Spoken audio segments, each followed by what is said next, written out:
Hello guys, my name is Xuan Feng. My matching number is A218820. Today I'm talking about a short story called Lamb to the Slaughter, which is presenting for LMCR2282-SET. This story began with: the room was warm and clean, the curtains drawn, the two tables lamps alight, hers and the one by the empty chair opposite. On the sideboard behind her, two tall glasses, soda water and whiskey. Mary Maloney was waiting for her husband to come home from his work. She was 6 months pregnant and there was a slow, smiling air about her. Every now and again, she would glance up at the clock, but only to please herself with the thought that each minute gone by made it nearer the time when he would come. She loved the luxury in the profile of this man. She loved the intense, suffocating adoration she felt for him. When she heard the tires on the gravel outside, the car door slamming, she laid aside her sewing, stood up, and went forward to kiss him as he came in. "Hello, darling," she said. "Hello," he answered. He sat down in his chair and began to drink. He was strangely detached, drinking more heavily than usual. She could hear the ice cubes tinkling against the side of the glass. "Darling, shall I get your slippers?" "No." "Would you like me to bring you some cheese and crackers?" "I don't want it," he said, his voice flat. She watched him with a growing, silent anxiety. "Patrick," she said, "I've got a nice leg of lamb for supper. We could have it with peas and potatoes." "Listen," he said, sitting absolutely still. "I've got something to tell you." He delivered the blunt revelation. He told her he was leaving her. It didn't take long, 4 or 5 minutes at most, but it shattered Mary's reality.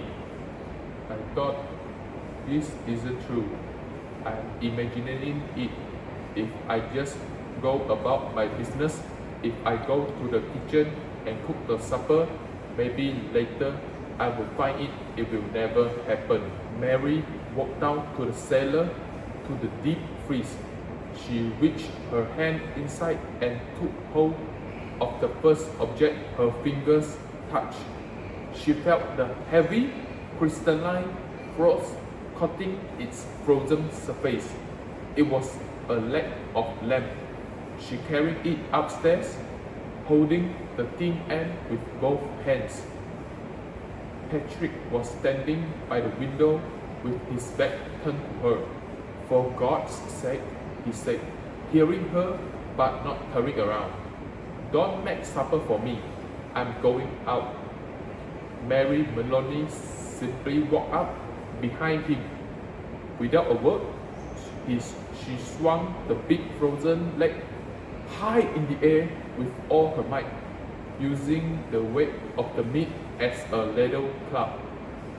There was a sickening crack as the bone broke Patrick's skull.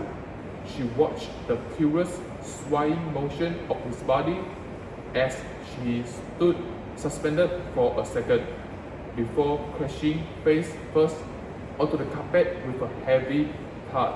"All right, so I've killed him. What do I do now?" She washed her hand, put on her cloak, and went to the grocery store. She had to act her usual cheerful self. "Hello, Sam," she said brightly. "Hello, Mrs. Maloney. How's everything?" "I want some potato, please." "Sam?" "Yes, and I think a can of peas.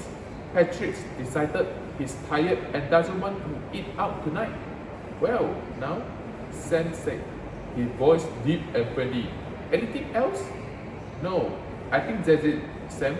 Thank you. She returned home, discovered the body, and called the police, weeping hysterically. The detective, who were Patrick's old friends, arrived to investigate. By late evening, the physical evidence, the murder weapon, was literally sitting in the oven, fully cooked. Mary manipulated their sympathy, convincing them to eat the leg of lamb so it wouldn't go to waste. They sat at the kitchen table, chewing on the evidence. Have some more, Charlie? No, better not finish it. She wants us to finish it. Be doing her a favor.